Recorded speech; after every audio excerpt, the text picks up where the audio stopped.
Hello everyone. We are so happy to meet you once again. God has given us another chance to share the word of God. I will pray first of all, then we begin sharing the word.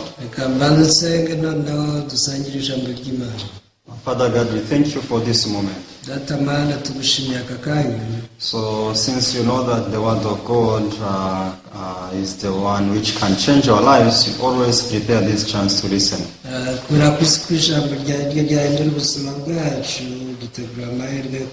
So the reason why we need much time to listen the word of God is because with great zeal we cannot change our lives.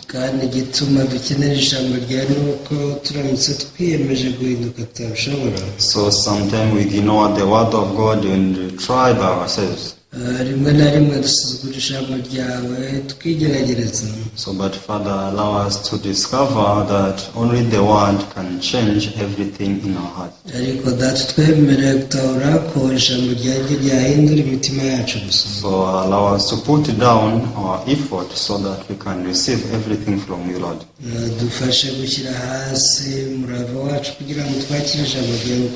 We pray believing the name of Jesus. Amen. We are going to share from the book of Romans chapter 3 from verse 9.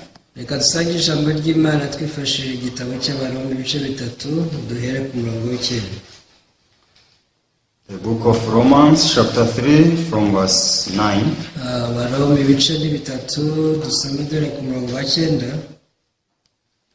What then are we better than they? Not at all, for we have previously charged both Jews and Greeks that they are all under sin.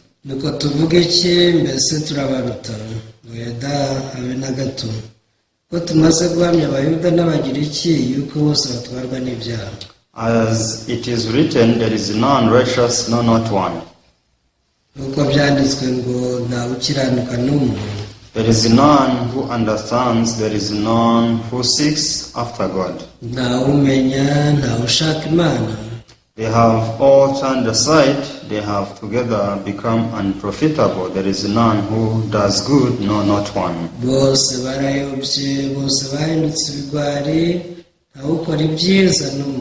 Their throat is an open tomb, with their tongues they have practiced deceit. The poison of asps is under their lips.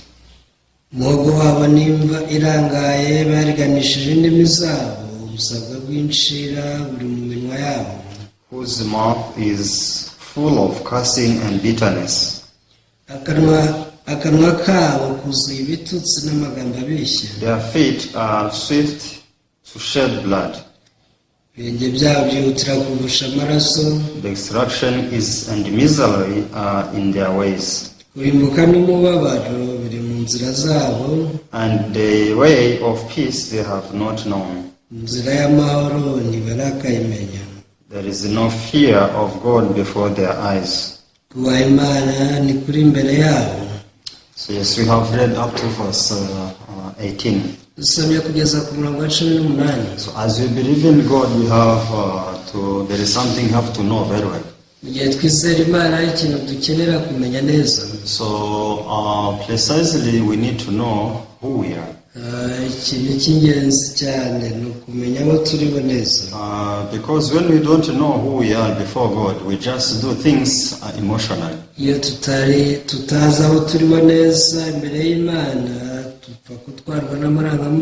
But when we read the Bible, we cannot see the emotional things. We cannot see the emotions in the heart of God. God is precise. So if he says the word, that word will be according to how he said. So for example, God said, sinners will be destroyed, will go in the hellfire. So actually, if God says sinners will be destroyed, igihe Imana ivuze ko abanyabyaha bazarimburwa. So it doesn't mean that, yes, sinners will be destroyed, but sinners who do good will not be destroyed. ntabwo yavuze ngo nibyo abanyabyaha bazarimbuka, ngo ariko abanyabyaha bakora neza ntibazarimbuka. So God does not say so. Imana si kuvuga, God cannot divide his word in that way. ntabwo Imana ijya ihindagura ijambo ryayo. So you will not check if you lived well in this world, if you practice good things, even though you have sin in your heart. ntabwo ikizareba ari uko wakoze ibyiza mu isi n'ubwo waba mu gihe ufite icyaha mu mutima wawe. So, but righteous will go to heaven. ariko abakiranutsi bo bazajya mu ijuru. So righteous are those who have no sin before God. abakiranutsi ni abatagira icyaha mu maso y'Imana. So if so, there might be the standard from God. nimba ari uko bimeze rero, hagomba kuba hari ishingiro cyangwa igipimo fatizo giva ku Who Mana. is a sinner before God? Who is righteous before God? none ubwo ku Mana umunyacyaha ninde, umukiranutsi ninde? So people, they just want to believe in God without learning these kind of things. abantu bashaka kwizera Imana batize ibintu nk'ibi.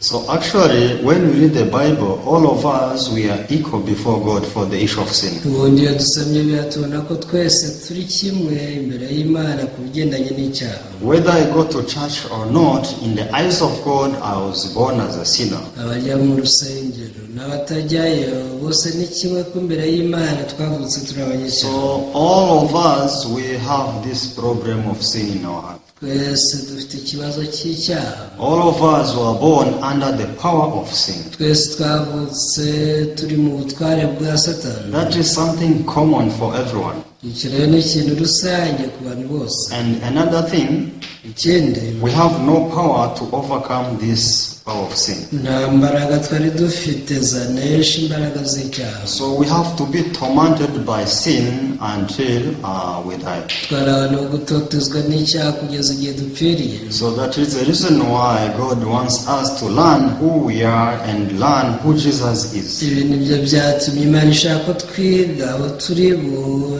n'uwo Yesu ari we. So when we read the book of Romans chapter 7 verse 14, mu gihe usomye Abaroma ibice 7 umurongo wa 14, yeah, we can read here again. reka na dusome uyu murongo. Bible says, "For we know that the law is spiritual, but I am carnal, sold under sin." Biravuga ngo tuzi yuko amategeko ari ay'umwuka, ariko njyewe ndi uwa kamere ndetse naguriwe gutegekwa n'ibyaha. So who is he? Who is this? ese uyu ninde? This is me, this is you. uyu ni njye nawe. So we are people who are carnal, turi abantu b'abanyamubiri, and you are sold under sin. kandi twaguriwe gutegekwa n'icyaha. So it means our master is sin from the beginning. bivuze ko databuja ari icyaha kuva ku ntangiriro. So who is powerful between the slave and master? mbese hagati y'umugurano cyangwa se umucakara na shebuja ninde ufite imbaraga? So whose will must be fulfilled between the will of the master and the will of the slave? ubushake bwa shebuja ndetse n'umugurano ni ubuhe buba bugomba gusohora. So always the slave has to perform the things according to the will of his master. buri gihe umucakara agomba gukora ibyo shebuja ashaka. So likewise you are sold under sin. nawe ni uko waguriwe gutegekwa n'icyaha. I want you to understand why you always do sin though you are not willing to do. ndashaka kumenya impamvu ukora ibyaha nubwo buri gihe udashaka kubikora. So actually the slave may want to have lunch at lunchtime. umucakara ashaka kuba ati ngewe nama saa sita, ndashaka kurya ibya saa sita. But if the master wants you to skip meal, you will do it according to the will of the master. ariko shebuja ashaka ko yiyiriza cyangwa kwirirwa ubusa, akabuza abagomba kwirirwa ubusa. So you may want to drink water because you are thirsty. ushaka kuba ufite inyota, ushaka kunywa amazi. So that is your will, that is the will of the slave. ubwo ari ubushake bwawe cyangwa se ubushake But bw'umucakara. even though you may be about to die because of the thirst, if the master said that you are not worth to drink water, you will not drink. ariko umucakara nubwo yaba yenda gupfa kubera inyota, shebuja avuze ati nta mazi unywa, nta kabuza nayo wanywa. So that is how we always do sin, though we are not willing to do. uku niko buri gihe dukora ibyaha nubwo twaba tutabishaka. Why? Because we are under the power of sin. Burya ikibitera nuko tuba mu butware bw'icyaha. But as people, they believe in God, this is something they ignore. They don't know it. Gusa mu gihe abantu bizera Imana usanga ikiba gisuzugura. I can avoid the sin if I want. Bakavuga ati mbishatse rwose nakurinda ibyaha. So if I train my body, if I train my heart, I can quit sin. Ninoza umutima wanjye n'umubiri rwose ibyaha nzabihagarika. So actually these are people Bible calls arrogant people. Aya ni Bibiri bita bibona. These are people who are not humble before God. Ni abantu batajya baca bugufi imbere y'Imana. Because whenever you read the Bible, you can see that human being has no power to overcome sin. Igihe cyose dusomye biba tubona ko umwana w'umuntu nta mbaraga afite zinesha icyaha. Why does God says that you have no power to overcome sin? Ese kuki Imana ivuga ko tutanesha icyaha? It's not that God wants us to die in sin.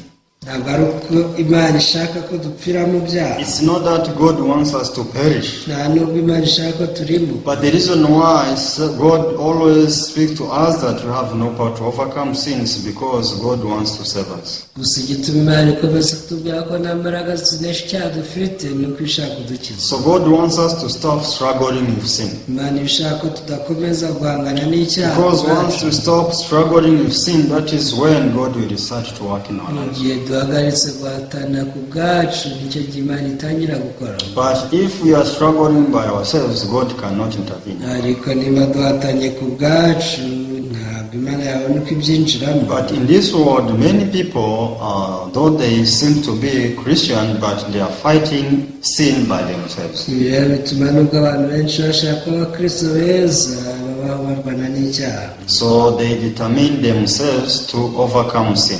Biyemeza ku bwabo kunesha icyaha. As the new year comes, they determine their hearts to overcome sin. Cyane ko umwaka mushya utangiye bariyemeza bati tuzakora ibyaha. This year I have to change my life. Akavuga ati muri uyu mwaka ngomba guhindura ubuzima nabayeho. I lived sinning life this year, but next year I have to change everything. Dore nabaye ubuzima bukora ibyaha ariko muri uyu mwaka mushya ndifuza kubihagarika. But frankly speaking, even next year will be like last year. Tuvugishije ukuri n'umwaka utaha uzaba umeze nk'uwashize. You lived sinning last year, even next year, don't think that you're not sinning. Umwaka washize wabaga ukora ibyaha ariko ntutekereze ko uzaza uzabihagarika. Why?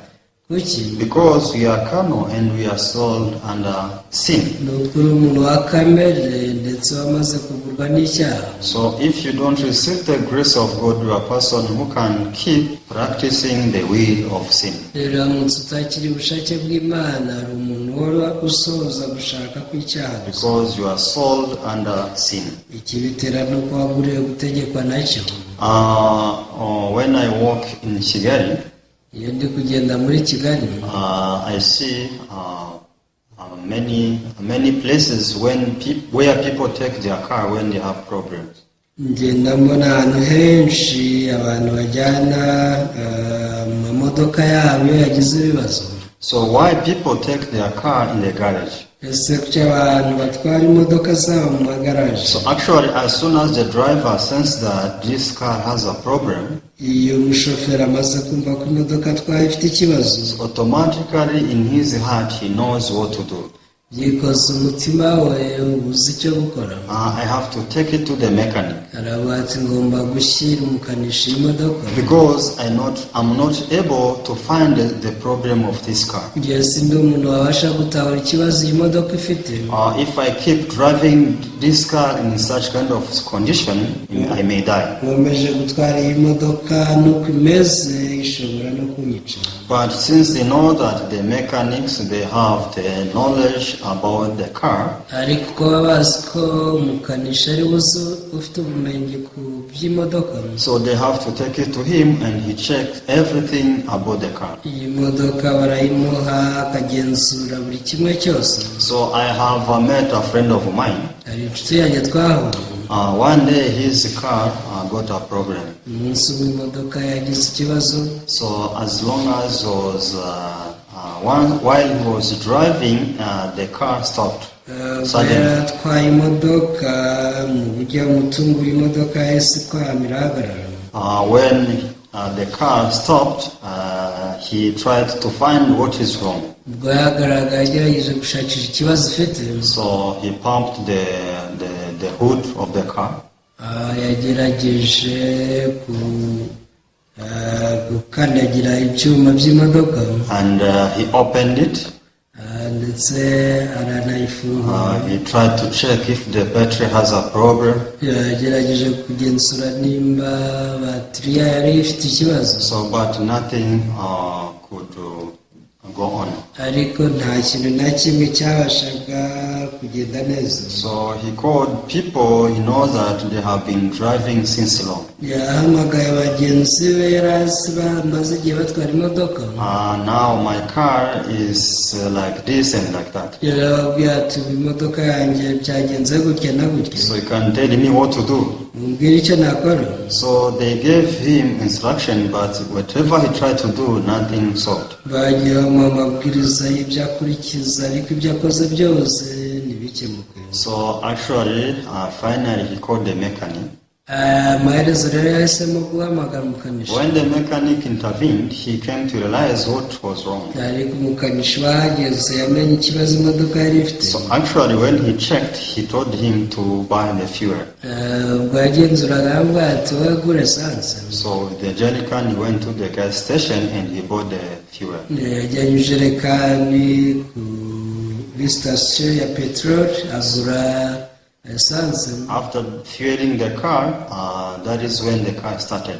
amaze gushyiramo esanse imodoka yaratse. So you see, the issue was the consumption of the fuel. mu by'ukuri ikibazo ni uko esanse yari yamushiranye. But the driver, he was thinking that the problem was very big. ariko umushoferi we yatekereje ko ikibazo agize ari ikibazo gikomeye. So, but since he didn't have the knowledge about the car, ariko nta bumenyi yari afite ku by'imodoka. so he was struggling 1 hour, 2 hours until the mechanic came. yatangiye guhatana isaha irashira ebyiri kugeza igihe umukanishi yagereye. So we can see that for the car to move, what we have to do is to put the fuel. kugira ngo imodoka igende ni ukuyishyiramo esanse. But if there is no fuel, the car cannot move. ariko utayishyizemo amavuta yabugenewe ntabwo ishobora kugenda. But if you don't know about this issue, you may think that there is something wrong with this car. nyamara utabizi ushobora gutekereza uti iyi modoka ifite ikibazo. But just fuel is lacking. ariko ikibazo ni uko nta mavuta wayishyizemo. So likewise, we are people who cannot move. natwe turi abantu batabasha By ourselves. kugenda ku bwacu. So, but we think that we can move. ariko dutekereza ko twabasha kubikora. But there is something which is missing for us to move. ariko hari icyo tubura ari nacyo cyagatumye tugenda. So actually, people who are born with sin, abantu bavukanye icyaha they cannot move forward. ni abantu badashobora kugenda. There are people who are defeated completely with this power of sin. ni abantu baba baraneshejwe n'imbaraga z'icyaha. But there is something God wants to put in us. hari ikintu nayo Imana ishaka gushyira muri twe. What is that? ese icyo ni iki? Only His word, the word from Jesus. ni ijambo ryayo rituruka kuri Yesu. You see, instead of us struggling with sin, what we need is receiving this word of Jesus because it has power to overcome sin. kugira ngo duhatane dukeneye kwakira ijambo rya Yesu ko ryo rifite imbaraga. When I read the Bible, I can see many people who met Jesus. iyo nsomye birambura abantu benshi bahuye na Yesu. They are in very different kind of situations. nabo bari mu bihe bitandukanye kandi bibagoye. But when they started to converse with Jesus, ariko ubwo batangira kuganira na Yesu, with this conversation together with Jesus, they could receive the word of Jesus. hamwe n'iki kiganiro na Yesu bakiriye umutima we. After receiving the word of Jesus, their lives changed automatically. bamaze kwakira ijambo rya Yesu ubuzima bwabo bwarahindutse byikoze. So in the beginning, everyone was struggling by himself. bigitangira buri wese yari arimo ahatana ku bwe. We can see the man who was at the pool of Bethesda. dushobora kubona umugabo wari ku kidendezi cy'i Betesida. He was having this infirmity within 38 years. yari amaranye uburwayi imyaka 38 yose. He struggled to stand up, but he failed. yahoraga agerageza guhaguruka ariko byaramunaniye. But we can see when he met Jesus for the first time, ariko tubona ubwo yahoraga na Yesu ku nshuro ya mbere, for him to stand up and move forward, it was very easy and simple by receiving the word of Jesus. kugira ngo ahaguruke atere intambwe imbere byari byoroshye cyane kuri we mu gihe yari yakiriye ijambo rya He Yesu. struggled much within 38 years, imyaka 38 yose yarahatanye, but nothing changed. ariko nta cyahindutse. But only the power of Jesus was able to make him stand and run. ariko imbaraga za Yesu zamubashije guhaguruka ariruka. How about the woman who met Jesus at the well in the book of John chapter 4? ese wa mugore wahuye na Yesu ku iriba we muri Yohana ibice 4. So this woman was able to sense that I'm talking with Messiah Jesus. yaje gutahura ko ari kuganira na Mesiya ari we Yesu. You are the one to come. abati ni wowe rwose twari twarabwiye uzaza. So immediately she was able to receive the word of Jesus in her heart and move forward. ako kanya yakira ijambo rya Yesu atari intambwe imbere. She went in the village and she started to witness Jesus. yagiye mu mudugudu we atangira kuhamya ibya Yesu. Why did she do this in the beginning? ese kuki na mbere yose atari yarabikoze? It's because by herself she couldn't dare to do that. kubwe ntiyashoboraga gutinyuka kubikora. She had no power, she had no will to do that. nta mbaraga yari afite n'ubushake bwo kubikora. She was only hiding the eyes of people. yahoraga yihisha amaso y'abantu. But when she met Jesus, ariko ahuye na Yesu, the word of Jesus gave her the boldness, she gave her the power, ijambo rya Yesu ryamuhaye ubushizi bw'amanga n'imbaraga. and she was able to speak to everyone boldly. ibi byatumye abasha kuvugisha buri wese ashize amanga. So not only that, when we read the book of Genesis chapter 1, you can see the world, the earth which was dark. si ibyo gusa, niyo dusoma itangiriro igice cya mbere tubona isi yari icuze umwijima, Nothing was there. nta kintu cyari kiyiriho. But when this world, this earth received the word of God, ariko ubwo iyi si yakiraga ijambo ry'Imana, so automatically the light was able to come. ako kanya umucyo wabashije kumurikira isi. So we can see change on this earth after receiving the word of God. tubasha kubona impinduka yabayeho kuri iyi si maze kwakira ijambo So ry'Imana. the reason why Bible shows those kind of stories, igituma bibiri twereka izi nkuru zose, so God wants to show us how our hearts can also get changed. Imana ishaka kutumenyesha ko imitima yacu ibasha guhinduka. Don't think that you can change by yourself. iravuga iti ntugatekereze ko wakwihindura. Unless you have the relationship with God, you cannot change. uramutse udahujwe n'Imana rwose ntiwahinduka. But if you put down your everything and listen the word of God and receive it as it is in your heart, ariko ushyize hasi ibyawe byose ukakira ijambo rya Yesu nakabuza uzahinduka. as the word of God changed the earth in the book of Genesis chapter 1, also your heart will change in that way. nk'uko isi yahinduwe n'ijambo ry'Imana mu itangiriro igice cya mbere, niko n'umutima wawe wahinduka wakira ijambo ry'Imana. But what was there in the beginning? hasi mbere hose hari iki? Emptiness, hari ubusa, void, darkness. hari umwijima ndetse nta n'ishusho. So likewise, that is how our hearts look like in the beginning.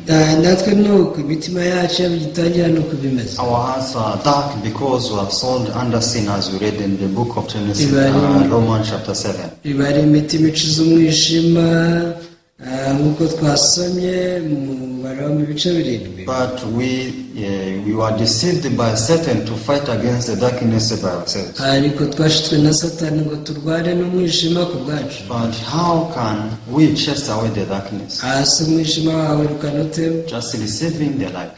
keretse wakiriye umucyo gusa. Where is the light?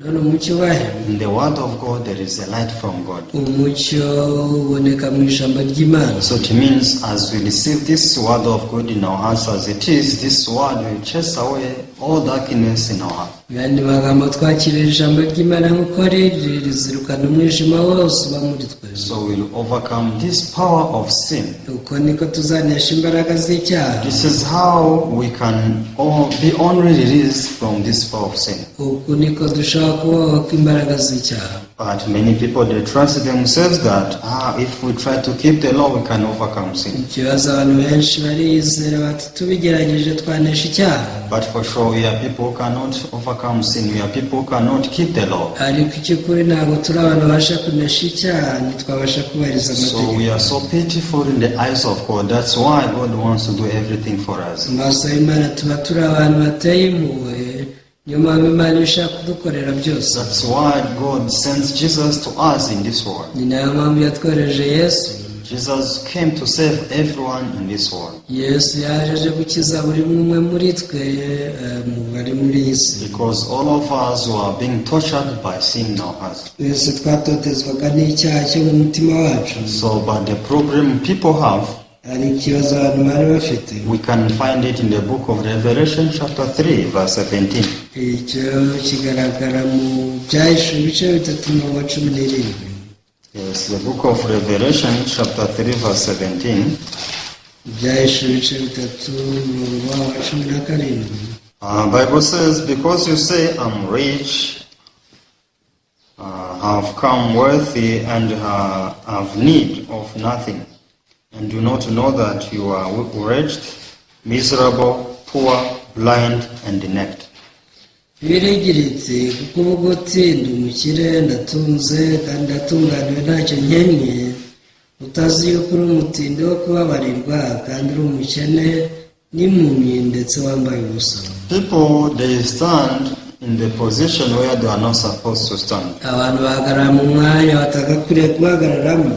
God says you are a sinner who cannot do good before me. Imana iravuga iti wowe uri umunyacyaha utabasha gukora icyiza na kimwe mu maso yanjye. But what do people say? Asa abantu bavuga ngo iki? We are good. Abandi turi beza. If we try, we can do it. Turamutse tubigerageje twabishobora.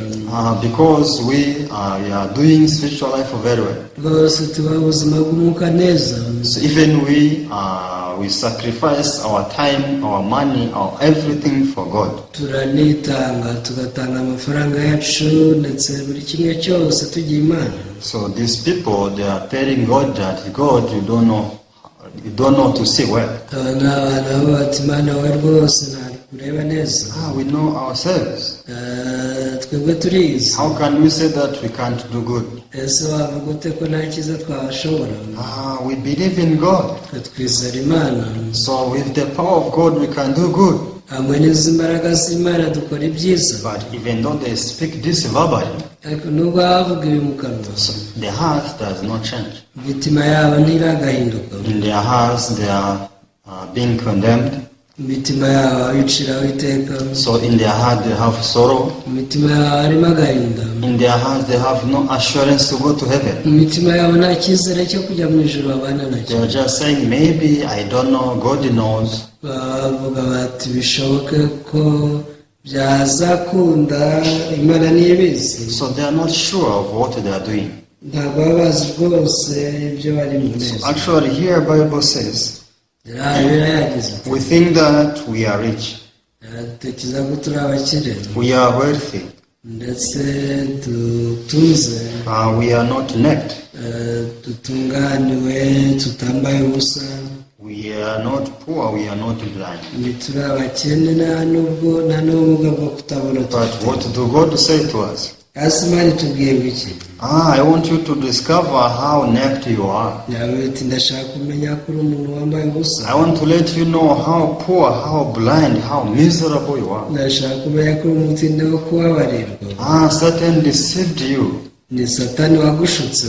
Please, you realize how poor you are so that I can help you. Ariko ndakwinginze umenye ubukene bwawe kugira ngo ngufashe. You need to discover how miserable you are until you cannot keep the law. Ukeneye kumenya ko uri umuntu uteye agahinda utabasha kubahiriza amategeko. If you discover your position, this is when you receive my help. Ibi ngibi nubitahura uzakira ubufasha bwanjye. So this is something common for everybody in the world. Rero abantu bose mu isi iki ni ikintu bahuriraho. So we are people who need the mercy and the grace of God. Twese turi abantu bakeneye impuhwe n'ubuntu bw'Imana. But who need the grace?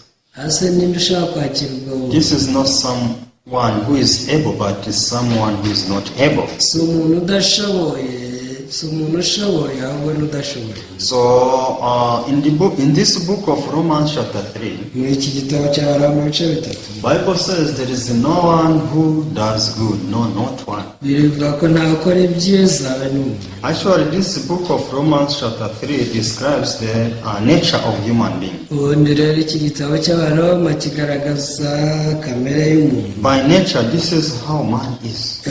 Kiravuga kiti ku bwa kavukire uku niko tumeze. Whether you live your life in the church or not, God does not care. Waba rwose ubuzima bwawe warabumaze uri mu itorero, ibyo ntabwo Imana Because ibyitaho. what God wants is you to learn spiritual life from the beginning. Icyo Imana ishaka ni uko wiga ubuzima bw'umwuka uhereye hasi. Yes, you have spent many years in the church. Umaze igihe kinini mu rusengero. But have you ever discovered that you are a person who cannot perform well in the eyes of God? Ese nkubaze wigeze utabura kuri umuntu utabasha gukora icyiza na kimwe mu maso y'Imana? No, many people when they are in the church, they boast of themselves saying, we are doing well, we are doing good. Abantu benshi mu rusengero biyemera bavuga ati twebwe dukorera Imana, dukora neza. So this is how people they go against God without knowing. Uku niko abantu barwanya Imana nabo ubwabo batabizi. No one does good. Nta No, ukora not ibyiza one. habe n'umwe. So whether you are a Greek, whether you are Jews, Waba uri umugiriki cyangwa se uri umuyuda. actually the Greeks are the Gentiles. Ubundi abagiriki bahagarariye abanyamahanga bose. These Jews, they are Israelites. Naho abayuda ni abisirayeli. When God combines all of us together, there is no one who is good in his eyes. Twese rero Imana dushyize hamwe nta n'umwe ubona ari mwiza mu maso yayo. So the reason why God says like this is because he wants to bestow his grace upon us, all of us. Nyamara igituma Imana ivuga ibyo ni uko ishaka kutugira ubuntu twese. So all of us, we need his grace, his mercy. Twese dukeneye ubuntu bwayo, dukeneye impuhwe zayo. When we understand this point clearly, Turamutse twumvishe iki kintu neza, so we can feel and sense the love of God in our hearts. tubasha gusobanukirwa neza urukundo rw'Imana mu mitima yacu. That is the reason why God sent Jesus to us so that he can become our Savior. Tukavuga tuti nibyo koko iki nicyo cyatumye Imana itwohereza Yesu ngo adukize. I didn't know why I keep being condemned myself in my heart, yet Jesus was crucified on the cross for me. Sinigeze mbimenya ariko Yesu burya yapfiriye ibyaha byanjye ku musaraba. When Jesus was nailed on the cross, Ubwo Yesu yakubitwaga imisumari ku musaraba. this was not because of his sins but my sin. Ntabwo byari ibyaha yakoze ahubwo kwari ukubera ibyo nkora.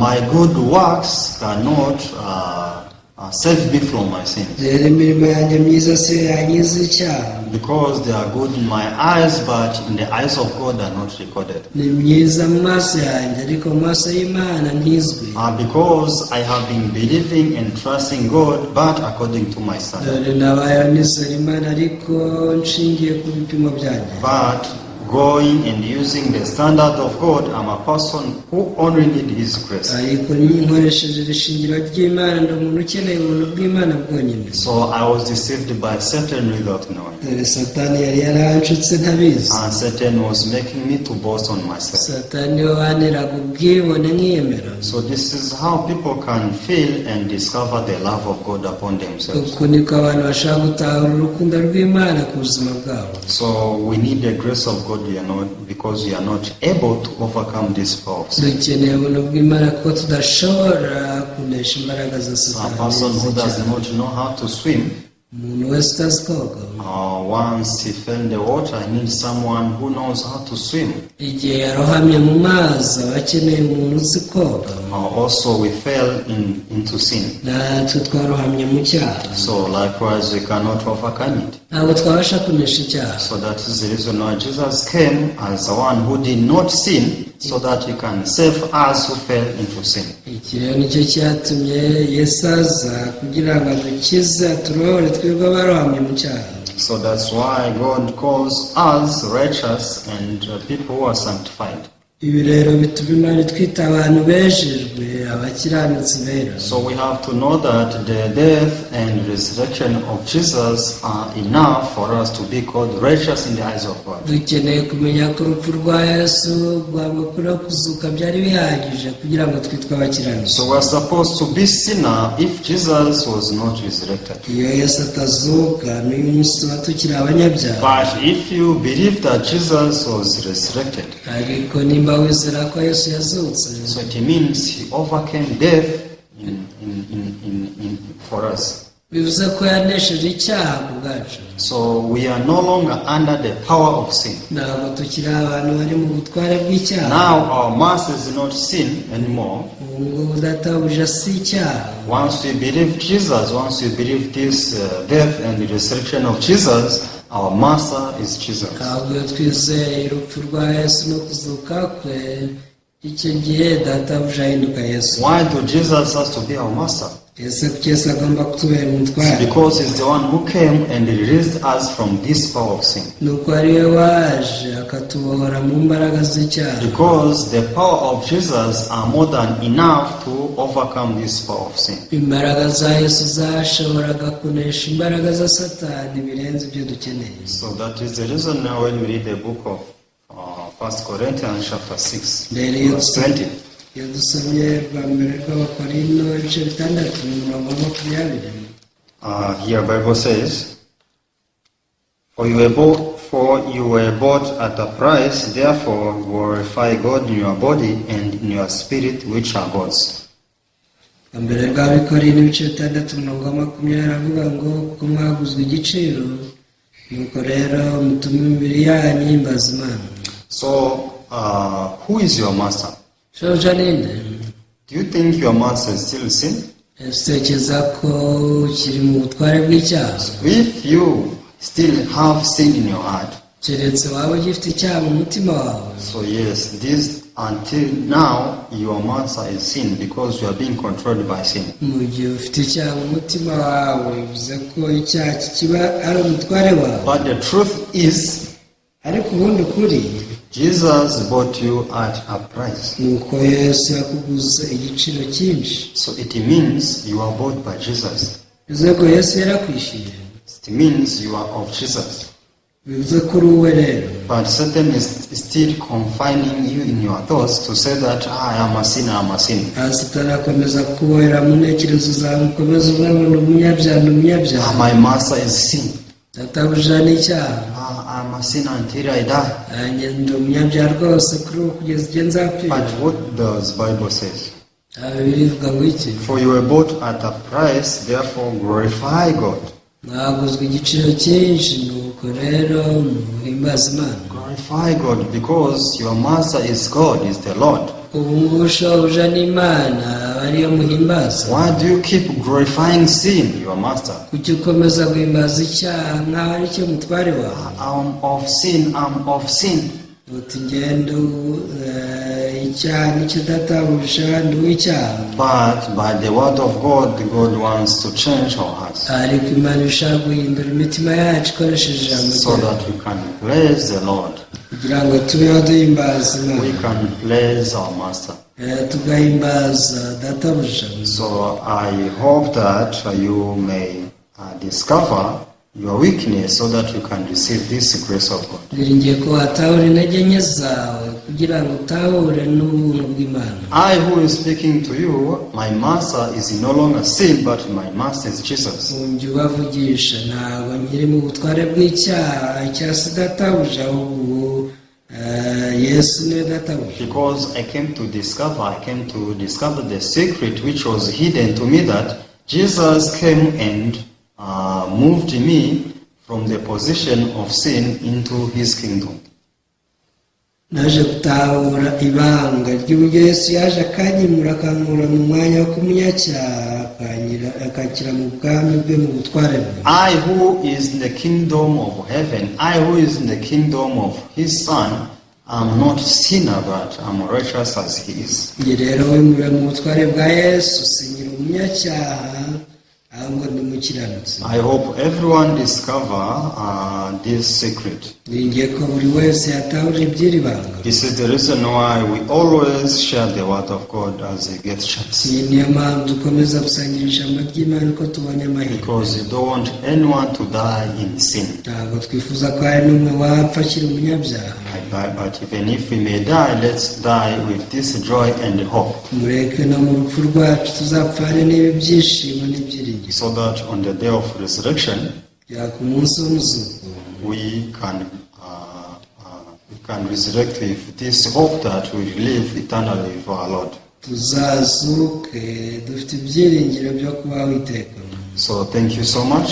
Ndabashimiye cyane. Let me pray. Kansenge. Father, we thank you for this chance you have given us. Data, tugushimiye amahirwe waduhaye. So yes, all of us were born into the power of sin. Nibyo twese twavukiye mu butware bw'icyaha. We are people who could not overcome sin even if we could struggle. Turi abantu batabasha gukemura ikibazo cy'icyaha nubwo twahatana. But since you have seen this before us, that's why you sent Jesus to us. Ariko ibyo wabonye bitaraba watwohereje Yesu. Jesus didn't fail because he fulfilled your will. Yesu ntiyaneshejwe ahubwo yashoje gushaka kwawe. He moved us from the power of sin, from the domain of sin, into the kingdom of his. Yaratwimuye dukura mu butware bw'umwijima dushyira mu butware bwe mu bwami bwe. So that's why we glorify you, Lord. Rero turaguhimbaje Nyagasani. To let everyone discover what you did for him. Emera buri wese atahura ibyo wamukoreye. So in the name of Jesus we pray everything. Ni mu izina rya Yesu dusenze byose. Amen. Amen. Thank you so much. Murakoze cyane. See you next time. Nawe utaha.